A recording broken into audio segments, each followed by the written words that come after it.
battlefields of the future will be more dangerous than ever.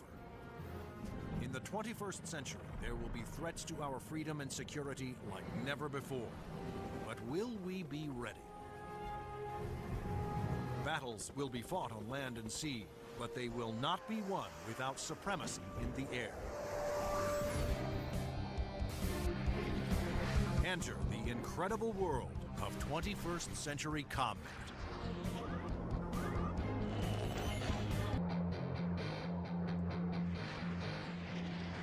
Air power is the dominant strategic force. It's air power that lets you influence events and respond to events quickly. It's air power that lets you fight a war without putting hundreds of thousands of people on the ground. To date, Air Force F-15s have won more than 150 dogfights against enemy fighters without a single loss.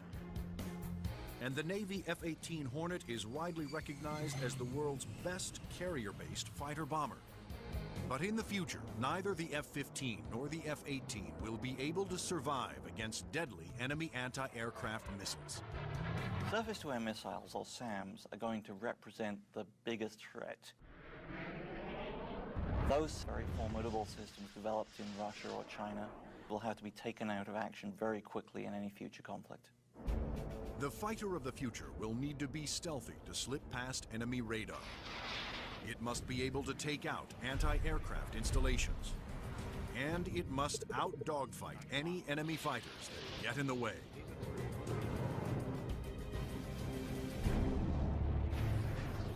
That future fighter is already here. The F-22 Raptor, the air dominance fighter of the 21st century. Developed by Lockheed Martin, this advanced tactical fighter has been designed to be the first plane to cross enemy lines, clearing the way for all other forces.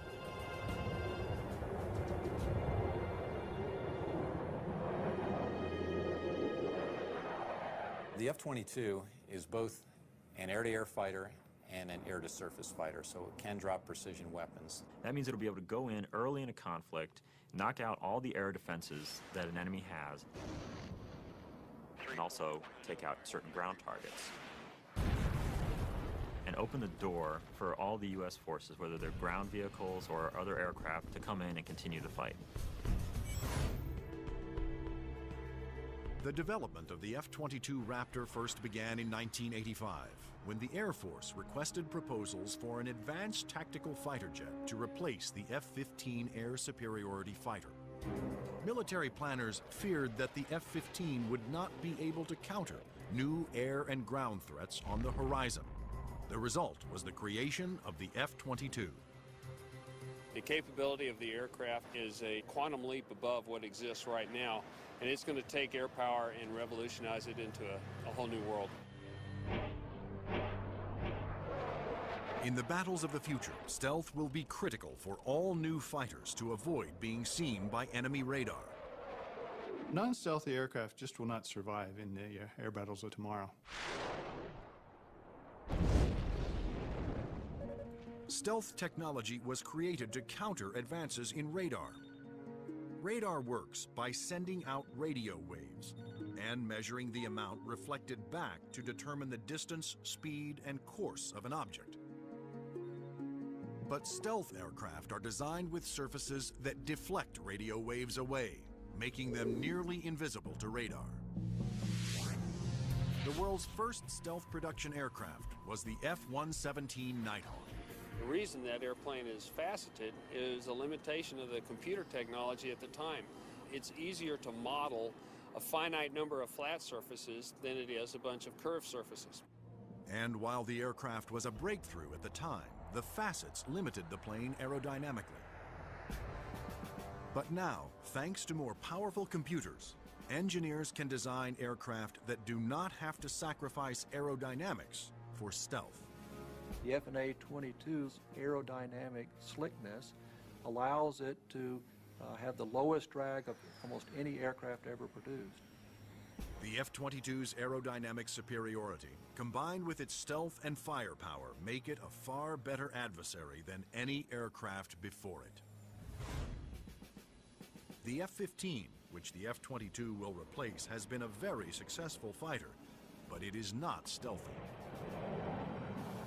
The F-117, while stealthy, carries no air-to-air weapons and is not designed for air combat. It relies on stealth and mission planning to protect itself. But the F-22, on the other hand, is not only stealthy, but comes with a full complement of air-to-air and air-to-ground weapons. The primary armament is in weapons bays underneath the airplane, where we carry 6 medium-range radar-guided missiles. By carrying the weapons internally, it preserves the stealthy shape of the plane. For closer infighting, the F-22 has short-range missiles and guns. Behind these two doors right here is the side weapons bay. This is where we carry a heat-seeking missile.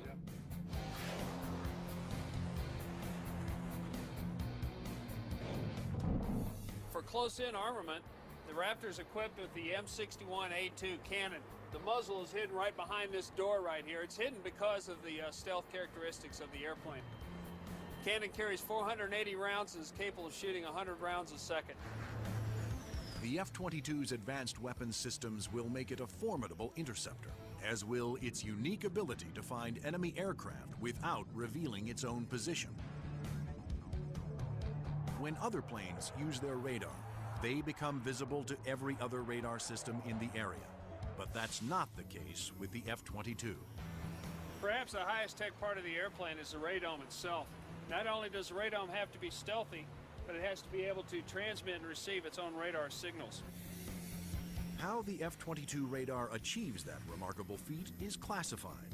But what is known is that the F-22 can see enemy aircraft at a distance while remaining invisible to them. The first time that the bad guys will really know there's an F-22 in the area is when one of them blows up. Along with its advanced radar system, the F-22 is the first fighter to have Super Cruise, the ability to travel faster than the speed of sound without using its afterburners. A jet's afterburners boost speed by pouring fuel directly into the hot blast of the engines, adding fiery extra thrust. But afterburners are also wasteful, consuming enormous amounts of fuel, dramatically affecting the range and duration of a plane's mission. But the F-22 doesn't have that problem. Without using afterburners, it can supercruise at an incredible 1.5 times the speed of sound, over 1,000 miles per hour.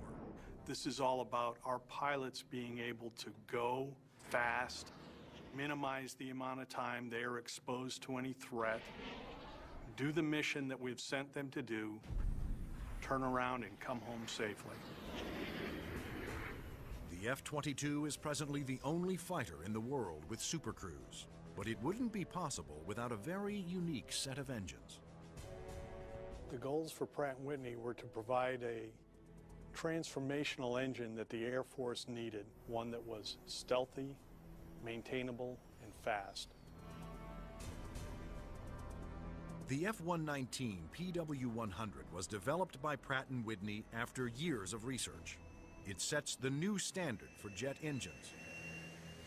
Along with its incredible supersonic ability, the F-119 incorporates thrust vectoring. Here we are at the rear end of an F-A-22 Raptor. First thing you'll notice are the nozzles for the F-119 engines. In flight, during a maneuvering dogfight, they actually move up and down and vector the thrust of the engine to provide maneuverability. It helps us turn inside any foe, maneuver at low or high speeds to outmaneuver another airplane or potentially an enemy weapon that's headed towards us. The F-22's stealth, supercruise, and vector thrusting are impressive breakthroughs, but its most outstanding feature may be its ability to nearly fly itself through advanced computerized controls. It relieves the pilot of all the duties, gives the pilot total freedom to just look out engaged in the combat scenario. In addition to monitoring its own performance, The F-22 constantly gathers data on other aircraft in the combat area and presents the most important information to the pilot. We're going to have information passed to us from either unmanned vehicles or from off-board sensors so that we can integrate data and use that information for targeting. And it's the way that we are driving our forces in warfare. We are much more integrated with both other services and with other platforms, and the F-22 fits right into that concept. The F-22 Raptor's total package of avionics, stealth, supercruise, and thrust vectoring make it the most technologically advanced fighter today. I've never been in an airplane that accelerates as fast, that's as agile, the ability to turn very sharply, and it just brings a great combination of the speed, the stealth, and the avionics to the fight that nobody else is going to be able to touch. But there will be future competitors, like the Russian Sukhoi 37, which features thrust vectoring and a radical forward swept-wing design. And the fifth-generation MiG, the 1.22, which some have nicknamed the F-22ski. The Russians are still very active aircraft developers. They've got a variety of technologies that they're continuing to improve upon and that can be made available to our future enemies. And so that's why we have to stay on top of the technology that we are developing and make sure that it is able to take out anything that other countries develop. When you look at the adoption by China of the Su-27 and the fact that it'll probably be modernized and improved, that brings up the need for more advanced fighter aircraft in the US. And that's one of the main reasons, I think, why the Air Force is so insistent on the need to have the F-22. In addition to Russia, other U.S. allies are producing advanced interceptors for export that are superior to the F-15, such as Sweden's JAS-39 Gripen and France's new Rafale. Germany, Italy, and the UK have joined forces to create a Eurofighter, the Typhoon. If these planes fall into unfriendly hands, the U.S. Air Force will need the F-22 to maintain their advantage. We're always going to go into war wanting to have that air dominance, and the F-22 is going to be the big boy on the block that can help us to do that. In future combat, the F-22 is to be joined by another stealthy aircraft, the F-35 Joint Strike Fighter, the ground attack bomber of the future. Designed for the U.S. Air Force, Navy, Marines, and Britain's Royal Navy, the question is, will it work for every user?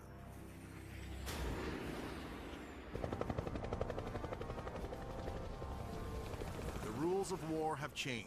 Brute force has given way to high tech, and conventional weapons of the past will no longer be effective. In future battles, the F-22 will be the first fighter to cross enemy lines, surgically removing air and ground targets. Next in the F-35 Joint Strike Fighter, the attack bomber of the future. It will assume the air-to-ground attack role for the U.S. military. The F-35 can carry heavy weapons externally for maximum effect. But when a smaller payload is carried internally, it is nearly as stealthy as the vaunted F-117 Nighthawk. It has a significant amount of stealth capability to allow it to be used early on in a campaign, and it has a significant amount of weapons carrying and payload capability to be used at the later stages of campaign. The threat to the airplanes may not be as significant and require less stealth. The development of the F-35 was driven by the Armed Forces' desire to save costs by creating a ground attack bomber that would meet the needs of the Air Force, Navy, Marines, and Britain's Royal Navy. Airplanes are becoming very expensive these days, and we had to do something to get the cost of these airplanes back down to a reasonable level. The F-35 is expected to cost about $40 million, one-third the cost of an F-22 Raptor. But could one basic airframe be designed to satisfy so many different military demands? Each armed service wanted a stealthy ground attack bomber, but the Marines also needed a plane with short takeoff and vertical landing capability. The U.S. Navy required a craft with larger wings, heavy-duty landing gear, and an arresting hook for carrier landings. And the wings would have to fold up to save deck space. The size and scope of the JSF program is pretty significant.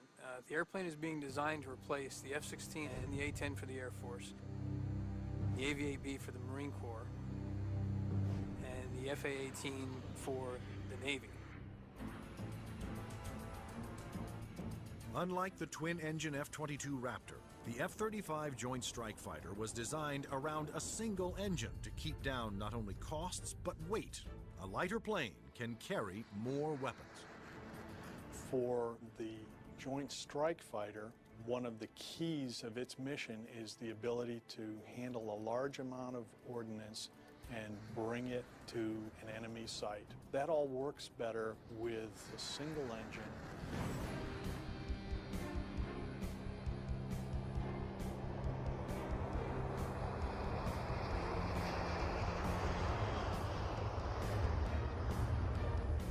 The Air Force version of the Joint Strike Fighter, the F-35A, made its first flight attempt on October 24, 2000. Tom Morgenfeld, who had been a test pilot for the F-22 Raptor, was at the controls. Well, a million things are going through your mind. Your eyes are everywhere, you're listening, you're watching. Your senses are tuned to an incredible level because you're sensing and feeling the airplane for the very first time. It flies wonderfully. It's definitely a pilot's airplane. The Air Force testing went smoothly. Next, a Navy version was built with heavy-duty landing gear and wider wings for the slow speeds needed to land on carriers. Navy test pilots flew touch and goes, demonstrating the F-35's ability to land within the space of a carrier's flight deck. But the most difficult challenge still lay ahead for the F-35 program. The Marine Corps needed a version that could perform short takeoffs and vertical landings, STOVL for short. The STOVL capability is extremely important to the Marine Corps because the airplane can go just about anywhere that the rest of the forces can go. It's not limited to needing a large runway. It doesn't need a really big ship to operate off of. Engineers at Lockheed Martin, the designers of the F-35 Joint Strike Fighter, took a hard look at the AV-8B Harrier, the STOVL fighter that the new aircraft would have to improve upon. The Harrier is a great airplane if you look at the fact that it's basically 1960s technology. It's achieving all those wondrous STOVL flight sort of maneuvers without the aid of a lot of computers. The Harrier's ability to take off, hover, and land vertically is achieved by vectored thrust. The powerful force of its jet engine is directed downwards through 4 nozzles that can pivot 90 degrees. I was brought in because I am a Harrier pilot with almost 1,600 hours in that airplane. So all of the lessons learned I have from the Harrier airframe and operational experience I was able to bring to the program and use those to help evaluate the X-35 STOVL version. For hovering, engineers gambled on a radical new system. They planned to supplement the vectored thrust method by harnessing the jet engine to a drive shaft that would power a fan to blast air downward. In 1991, we unveiled this shaft-driven lift fan system to the technical world. Some actually said, "You gotta be kidding me. Are you guys serious?" The lift fan required doors to open behind the pilot on the top and bottom of the plane to draw in more air. The fan would blast air down mid-ship, while the jet nozzle in back swiveled, blowing its powerful exhaust down to create a balanced lift force. The shaft-driven lift fan system allows you to harness a lot more energy out of what the engine is producing. But harnessing a jet engine to a drive shaft proved to be extremely difficult. The mechanical energy we were dealing with in the shaft-driven lift fan system was very large. We had 28,000 horsepower being transmitted from the drive shaft from the main engine to the lift fan. And that's similar to the power going through a U.S. naval destroyer. The lift fan's ability to blend large amounts of cool air with the hot jet exhaust provided another important benefit. One of the things we learned in JSF was to combine the jet exhaust to get a lower combined temperature than the Harrier. This allowed us to avoid some of the problems with concrete, where the concrete would actually burst and explode under the high temperature and high jet exhaust from the Harrier.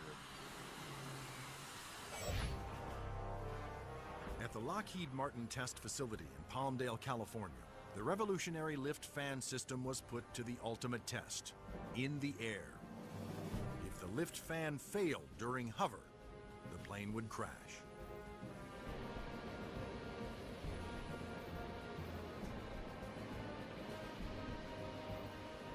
It made its first flight in 2001, and it was a complete success. And at that time, I didn't hear any more from the people who had been saying for years, this thing will never work. It worked. Now, all three versions of the F-35 for the Air Force, Navy, and Marines are being developed and further tested for mass production. The United States, Britain, and their allies are expected to order more than 4,000 Joint Strike Fighters, which will replace most American-built fighter bombers in use today. The handling qualities and performance are stunning. It really is a pilot's airplane. It sort of makes you feel like a little boy. You want to take it home and tuck it under the pillow with you at night. It's just a pilot's airplane. In future air conflicts, the F-22s will be used to establish air dominance.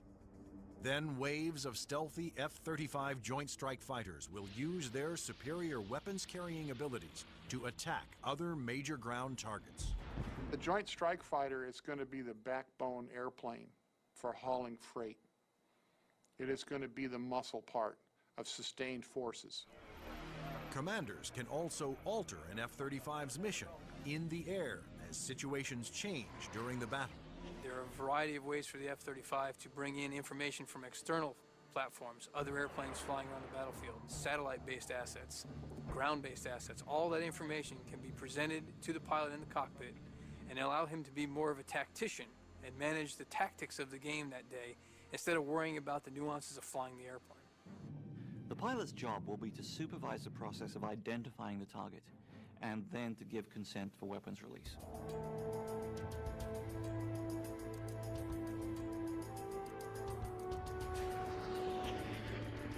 The Joint Strike Fighter will be able to carry a wide range of weapons, to include the heavier weapons such as the 2,000-pound bunker busters and 2,000-pound blast weapons. The Joint Strike Fighter's 1-ton bunker busters and blast bombs will be guided to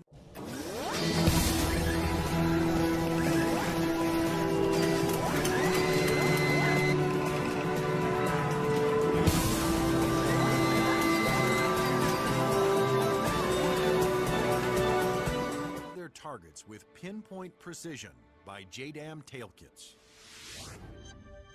The Joint Direct Attack Munition, or JDAM, is a kit that can be put on any bomb to give it the brains to know where to go, and the movable tail fins to guide it there. JDAM is a guidance kit that came after Desert Storm. This little round piece on the side there is an inertial navigation clock. Now this clock, instead of measuring seconds, measures feet. If you take the unit and you tell it where it is right now electronically, and then you move it back a foot or you move it up a foot, it measures every centimeter and every distance. The bomb knows the coordinates of where the airplane is, and it also knows the coordinates of where the target is. And when the weapon is released from the airplane, it simply flies from one set of coordinates to the other and does its thing when it gets there. Because a JDAM is directed by GPS, or Global Positioning Satellites, it can hit targets regardless of visibility. The way we use it is by employing it against targets that we cannot normally see visually, whether it is due to weather, smoke, haze, or just some sort of other thing that's obscuring the target.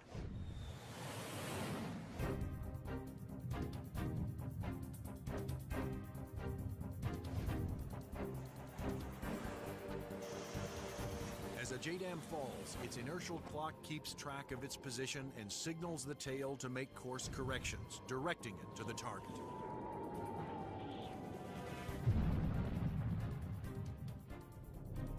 The accuracy of new weapons like JDAMs will reduce collateral damage. It also makes the F-35 an even more formidable weapons system. The new weapons such as JDAM really reduce the need for the number of sorties, and that reduces our risk because we're not exposed to enemy threats as often.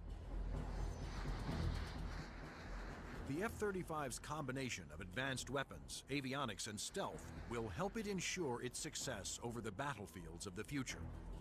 U.S. military planners wondered if these same features could be utilized in a helicopter.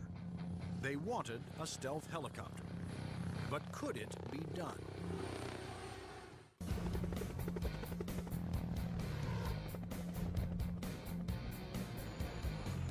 Over the last 50 years, helicopters have evolved from slow-moving multi-purpose support vehicles to fast-moving frontline attack ships. But in the high-tech wars of the future, speed alone is not enough. Information is the key. There's three elements that are critical to warfare. The ability for you to know more than the enemy, the ability to maneuver quickly around an enemy and gather more information about them, and the ability to provide precision firepower at the enemy. In future conflicts, after the F-22 Raptors and the F-35 Joint Strike Fighters have cleared the way, surveillance and attack helicopters will support ground troops as they move in to secure the area. We like to be down low where the action is, and we like to be down low where the threat can't see us. But at such low altitudes, helicopters are vulnerable to a wide assortment of ground-to-air weapons. All the simple systems, the guns, unguided rockets, the surface-to-air missiles, it's got to deal with all of that, and it's got to deal all of it effectively. The Pentagon has responded with a two-pronged strategy to counter this threat: inexpensive, expendable unmanned helicopters and stealthy manned helicopters. Unmanned helicopters will be primarily used for surveillance and for gathering targeting information. Fire Scout, designed by Northrop Grumman, was specifically developed to take off and land on Navy ships. However, the key to creating a successful manned helicopter for future combat is to make it stealthy like the F-22. But the question is, can it be done? Achieving stealth in a helicopter is different from stealth in a fixed-wing aircraft. You're concerned about different signatures: radar reflectivity, infrared, noise, all things that will give away an aircraft's position. Those signatures, like heat, smoke, and sound, put helicopters and their pilots at serious risk over the battlefield. All the small shoulder-fired missiles, which are very effective against helicopters, are heat-seeking infrared systems. The challenge for engineers was to create a quiet helicopter with very few signatures and a small radar cross-section. And that's exactly what Sikorsky has done with the new RAH-66 Comanche. In the Comanche, with all the stealth capabilities, we can defeat the radar threat. We can defeat the guy with the shoulder-launched heat-seeking missile. And from the guy popping up in the tree, our agility defeats him. Our small size, our quiet acoustic signature defeats him. Often the first thing you hear from a helicopter is the sound of the wake from the main rotor hitting the wake from the tail rotor. In the Comanche, the fan tail is shrouded, so there is no interaction between the fan blade tips and the main rotor tips, and it's also canted slightly. And those all contribute to reducing the acoustic signature. Engineers also experimented with the main rotor to find a quieter design. If you look at a Comanche, it's got a 5-blade rotor, and what that does is it cuts down the normal chop, chop, chop sound from a helicopter into a more discreet whir that kind of blends into the background. Reducing the heat signature of a helicopter is also essential to making it more survivable. When you look at a Comanche, the first thing you ask yourself is, where's the exhaust? Where does all this hot air get out of the engine? The Comanche's exhaust actually escapes through the tail boom, where it is instantly dispersed by cool air from the rotor. That missile has to have something to home in on, and that's a heat signature. Comanche defeats that by the engine exhaust being mixed with ambient air and cooling it so that there's no longer a heat plume for that missile to home in on. To defeat radar, the Comanche utilized the stealth secrets first developed for the F-117 Nighthawk. There are no radar-reflecting right angles on its outer fuselage, and all weapons are carried internally to help keep its stealth